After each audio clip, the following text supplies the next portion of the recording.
ബഹിരാകാശ വൈദ്യശാസ്ത്ര ഗവേഷണ മേഖലയിലെ സഹകരണ പത്രത്തിൽ ഇന്ത്യൻ സ്പേസ് റിസർച്ച് ഓർഗനൈസേഷനും ശ്രീചിത്ര തിരുനാൾ institute of medical sciences and ടെക്നോളജിയും ഒപ്പുവെച്ചു.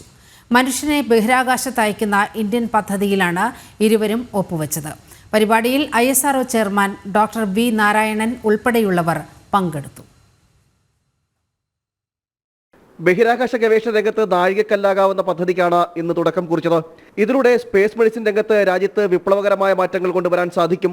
മനുഷ്യരെ ബഹിരാകാശത്തേക്ക് അയക്കുന്ന ഇന്ത്യൻ പദ്ധതിയായ ഗഗൻയാൻ വഴി human health research, microgravity research, space medicine, space biology എന്നീ മേഖലകളിലാണ് സഹകരണം. പദ്ധതിയിലൂടെ രാജ്യത്തെ ഗവേഷണ സ്ഥാപനങ്ങൾക്കും വ്യവസായങ്ങൾക്കും പുതിയ വാതായനങ്ങൾ തുറക്കുമെന്ന് ISRO chairman doctor V. Narayanan പറഞ്ഞു. ഭാരതീയ അന്തരീക്ഷ സ്റ്റേഷൻ ഒരു സ്പേസ് സ്റ്റേഷൻ നമ്മൾ ചെയ്യാൻ പോകുന്നതുണ്ട്. അപ്പോൾ അതുക്കും ആൾക്കാരൊക്കെ പോയിട്ട് വരും. പിന്നെ ഫ്യൂച്ചറിൽ ആൾക്കാരെ മൂന്നിൽ കൊണ്ടുപോകാനുള്ള പ്രോഗ്രാമൊക്കെ ഉണ്ട്. അപ്പോൾ ഇങ്ങനെ ആൾക്കാരൊന്ന് മൈക്രോഗ്രാവിറ്റി എൻവറൺമെൻറ്റിൽ പോകുമ്പോൾ അവർക്ക് ഭയങ്കര റേഡിയേഷൻ എഫക്റ്റ് വരും. പിന്നെ മൈക്രോഗ്രാവിറ്റി എൻവറൺമെൻറ്റിൽ നിറയെ ബയോളജിക്കൽ ചേഞ്ചസ് ഉണ്ടാവും. അപ്പം ഇതൊക്കെ എല്ലാം സ്റ്റഡി ചെയ്യാനും അവർക്കുള്ള ട്രീറ്റ്മെൻ്റ് എല്ലാം കൊടുക്കാനും അവരെ സേഫായിട്ടെല്ലാം മെയിൻറ്റെയിൻ ചെയ്യാനും ഉള്ള ഒരു ഇതൊക്കെ വേണ്ടിയാണ് ഈ MOU നമ്മൾ സൈൻ ചെയ്തിട്ടുള്ളത്.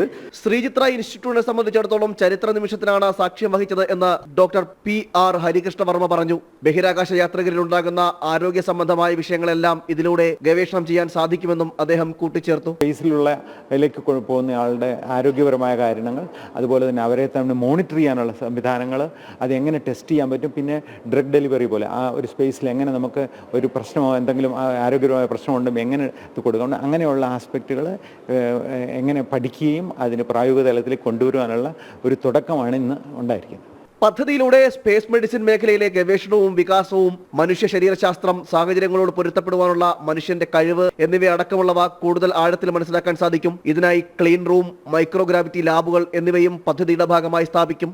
ISRO chairman doctor V. Narayanan, Sree Chitra president Kris Gopalakrishnan, കേന്ദ്ര ശാസ്ത്ര സാങ്കേതിക വകുപ്പ് additional secretary Sunilkumar, Sree Chitra deputy director professor Manikandan, Sree Chitra director doctor Sanjay Bihari തുടങ്ങി നിരവധി പേർ ചടങ്ങിൽ പങ്കെടുത്തു.